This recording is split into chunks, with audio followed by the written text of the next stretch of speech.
বিশ্বাস করুন, যদি আল্লাহ না করুন এদেশে ইসলামী আদর্শ বাস্তবায়িত না হয়, ইসলামী স্টেট কায়েম না হয়, তাহলে কিয়ামতের দিন আলেম ওলামা পীরেরা জনগণের চাইতে সবচাইতে বড় আসামি হবে কিয়ামতে।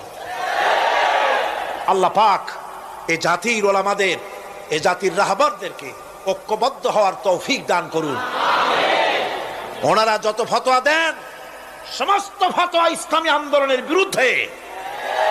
মদখোরের কাছ থেকে টাকা নিতে আপত্তি নাই, নিজের মঞ্চে জেনাকার খুনি মদখোরকে নিয়ে এক প্ল্যাটফর্মে বসে বক্তৃতা করতে আপত্তি নাই, কিন্তু ইসলামী আন্দোলনের লোককে মঞ্চে জায়গা দেয় না। সমস্ত ফতোয়া ইসলামী আন্দোলনের বিরুদ্ধে তারা দেন। আমি তাদেরকে অনুরোধ করব, আসুন, ঐক্যবদ্ধ হওয়া ছাড়া পথ নাই আল্লাহর দ্বীন প্রতিষ্ঠার জন্য। আর মনে রাখবেন, আপনারা যে ষড়যন্ত্রের